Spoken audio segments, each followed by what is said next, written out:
اعوذ باللہ من الشیطان الرجیم بسم اللہ الرحمن الرحیم ان اللہ لا یغفر ان یشرک بہ ویغفر ما دون ذلک لمن یشاء ومن یشرک باللہ فقد ضل ضلالا بعیدا ان یدعون من دونہ الا اناثا وان یدعون الا شیطانا مریدا لعنہ اللہ وقال لأتخذن من عبادک نصیبا مفروضا وَلَأُضِلَّنَّهُمْ وَلَأُمَنِّيَنَّهُمْ وَلَآمُرَنَّهُمْ وَلَيُبَتِّكُنَّ آذَانَ الْأَنْعَامِ وَلَآمُرَنَّهُمْ فَلَيُغَيِّرُنَّ خَلْقَ اللَّهِ وَمَنْ يَتَّخِذِ الشَّيْطَانَ وَلِيًّا مِّن دُونِ اللَّهِ فَقَدْ خَسِرَ خُسْرَانًا مُّبِينًا يَعِدُهُمْ وَيُمَنِّيهِمْ وَمَا يَعِدُهُمُ الشَّيْطَانُ إِلَّا غُرُورًا أُولَٰئِكَ مَأْوَاهُمْ جَهَنَّمُ وَلَا يَجِدُونَ عَنْهَا مَحِيصًا والذین آمنوا وعملوا الصالحات سندخلهم جنات تجری من تحتها الانہار خالدین فیہا ابدا وعد اللہ حقا ومن اصدق من اللہ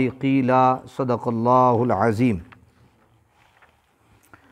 آج انشاءاللہ تعالی العزیز ہم 115 نمبر آیت سے لے کر 122 نمبر آیت تک سماعت کریں گے۔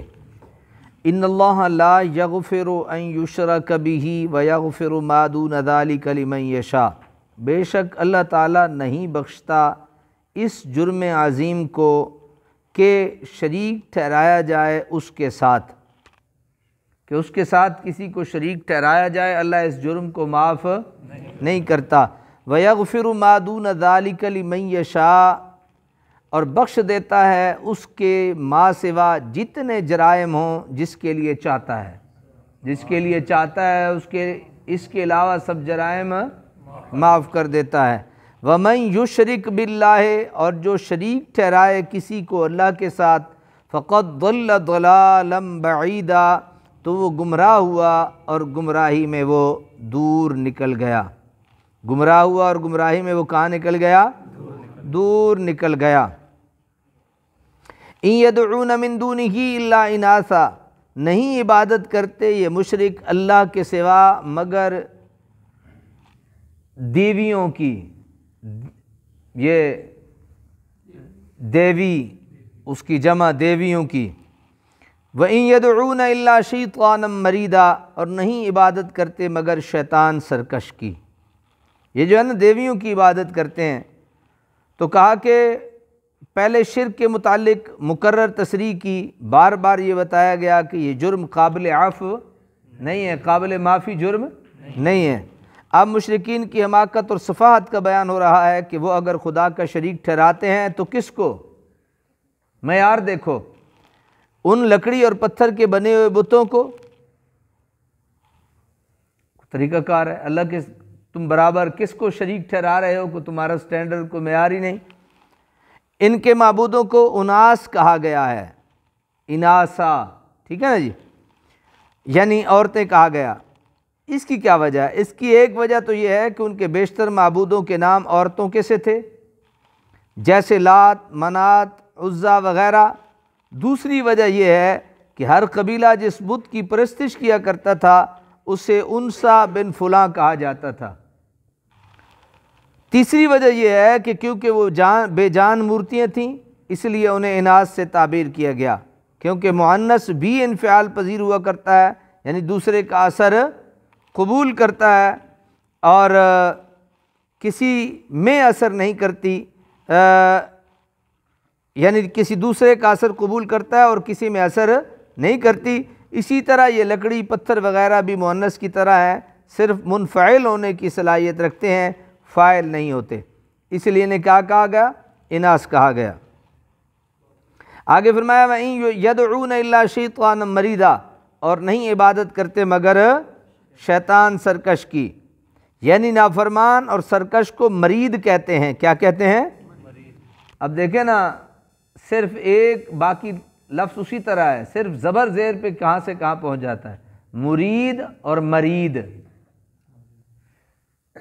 مرید کون ہوتا ہے؟ سرکش۔ مشرکین شیطان کی بلا واسطہ تو عبادت نہیں کرتے تھے، لیکن جب انہوں نے شیطان کے بہلانے پھسلانے سے اللہ وحدہ لا شریک کی عبادت چھوڑ کر ان دیویوں کی عبادت شروع کر دی تو گویا انہوں نے اپنے نفسوں کی باغ دوڑ شیطان کے ہاتھ میں دے دی اور اس کی اطاعت کاملہ پر راضی ہو گئے، اس لیے گویا وہ دوسرے معنوں میں شیطان ہی کی پوجا کیا کرتے تھے۔ دیکھیے اول تو اللہ تعالیٰ کے سوا کسی کو معبود بنانا، اس سے بڑھ کر دلالت کیا ہو سکتی ہے؟ پھر بنایا تو کن کو؟ پتھروں کو، جن میں کسی قسم کی حص و حرکت بھی نہیں، عورتوں کے نام سے معصوم ہیں، اور کس کے بتلانے سے؟ شیطان مردود و ملعون خداوندی کے بہکانے سے۔ کیا اس دلالت اور جہالت کی نظیر مل سکتی ہے؟ اتنا بھی کوئی گمراہ ہوتا ہے؟ پھر فرمایا لعنہ اللہ، لعنت کی ہے اس پر اللہ نے، وقال، اور اس نے کہا تھا لَأَتَّخِذَنَّ مِنْ عِبَادِكَ نَصِيبًا مَفْرُوضًا، کہ میں ضرور لوں گا تیرے بندوں سے اپنا حصہ مقرر۔ جب آدم کو سجدہ نہ کرنے کے باعث شیطان راندہ درگاہ رحمت ہو گیا تو اس نے اسی وقت دل میں اولاد آدم کو گمراہ کرنے کی ٹھان لی، اور صاف صاف اس کا اظہار بھی کر دیا جس کا بیان اس آیت میں موجود ہے۔ وَلَأُضِلَّنَّهُمْ وَلَأُمَنِّيَنَّهُمْ، میں ضرور انہیں گمراہ کروں گا، میں ضرور انہیں جھوٹی امیدوں میں رکھوں گا۔ وَلَآمُرَنَّهُمْ، میں ضرور حکم دوں گا انہیں۔ فَلَيُبَتِّكُنَّ آذَانَ الْأَنْعَامِ، پس وہ ضرور چیریں گے جانوروں کے کان۔ وَلَآمُرَنَّهُمْ، اور میں نے حکم دوں گا۔ فَلَيُغَيِّرُنَّ خَلْقَ اللَّهِ، تو وہ ضرور بدل ڈالیں گے اللہ کی مخلوق کو۔ یہ جو طرح طرح کی آپ شکلیں دیکھ رہے ہیں، اب یہ نوجوان جو بنائے پھرتے ہیں، یہ کیا ہے؟ ایسا ہی ہے نا، اس سے ملتا جلتا امر ہے، تو اس سے ہمیں احتیاط کرنی چاہیے، کیونکہ یہ جو شکلیں بگاڑنا ہے یہ شیطان کا بہکاوا ہے، اور یہ شیطان کے پھسلانے سے بندہ ایسا کرتا ہے۔ کفار عرب اس اونٹنی کو جو 5 بچے جنتی اور 5واں نر ہوتا، اس کے کان چھید کر بتوں کے نام پر اسے چھوڑ دیتے، اور اس سے کسی قسم کا کام نہ لیتے۔ اب ہونے معتبر ہو گئی ہے۔ تغییر خلق سے مراد کسی جانور کے کان کاٹ دینا، کسی مرد کو خصی کر دینا، عورتوں کا بال کٹا کر اپنی انوثیت کو بگاڑ کر مردوں کی مشابہت اختیار کرنا، مردوں کا داڑھی منڈانا وغیرہ اعمال ہیں تغیر خلق۔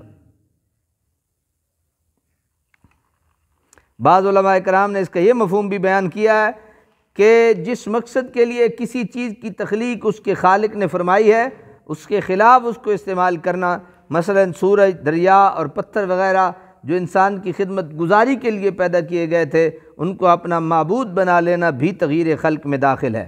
صاحب کشاف نے اس کی تشریح کی ہے، وہ فرماتے ہیں کہ تغییر خلق سے مراد دین اسلام جو دین فطرت ہے، اس میں رد و بدل اور کاٹ چھانٹ کرنا، اور اس کا کچھ حلیہ کچھ سے کچھ کر دینا، اس میں شک نہیں کہ قرآن حکیم کا یہ لفظ ان تمام معانی پر مشتمل ہے، ہر ایک نے اپنی فکر کے مطابق اس سے استفادہ کیا ہے۔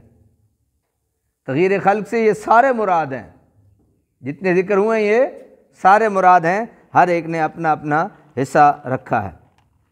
وَمَن يَتَّخِذِ الشَّيْطَانَ، اور جو شخص بنا لے شیطان کو اپنا دوست، ولیہ دوست بنا لے، من دون اللہ، اللہ کو چھوڑ کے، فقد خسر خسرانا مبینا، تو نقصان اٹھایا اس نے کھلا نقصان۔ کون سا نقصان اٹھایا؟ کھلا نقصان اٹھایا۔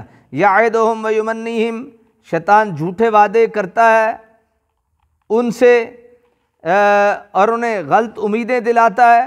وما یعدہم الشیطان الا غرورا، اور نہیں وعدہ کرتا ان سے شیطان مگر فریب کا۔ مگر کس چیز کا؟ فریب کا۔ یعنی شیطان کا تو کام ہی صرف وعدے کرنا اور امیدوں کے سبز باغ دکھانا، اس کے بازار کی ساری رونقیں اور اس کے جن سے عیسیٰ کی بڑھتی ہوئی مانگ کا سارا دار و مدار انہیں کبھی نہ پورے ہونے والے وعدوں اور کبھی نہ بر آنے والی امیدوں پر ہے۔ ان آیات کے نزول کا مقصد بظاہر تو یہی معلوم ہوتا ہے کہ نیکی کی جو صلاحیتیں ہم میں موجود ہیں ان کو خواب غفلت سے جھنجھوڑا جائے، اور ہمیں غیرت دلائی جائے کہ یہ شیطان آنکھیں بند کیے جس کی ہر بات مانتے چلے جا رہے ہو، یہ وہی تو ہے جو تمہارا روز ازل کا دشمن ہے، اور اس نے تمہیں اس دن اپنا ذبح بنانے کا اعلان کیا تھا، وہ تمہاری متاع عقل و دین لوٹتا چلا جا رہا ہے، اور تم ہو کہ اپنے رب کریم کی طرف سے منہ موڑ کر اپنے اس کھلے دشمن کے پیچھے سرپٹ دوڑتے چلے جا رہے ہو، اور یہ دیکھنے کی زحمت بھی گوارا نہیں کرتے کہ وہ خلد بری سے نکال کر تمہیں سراب وہم و گماں کی طرف لے جا رہا ہے۔ اگر انسان کا ذوق سلیم بے حس نہ ہو چکا ہو تو خیر و تقویٰ کے جذبات کو سرگرم عمل کرنے کا یہ مؤثر اسلوب ہے۔ کو سمجھ آ گئی؟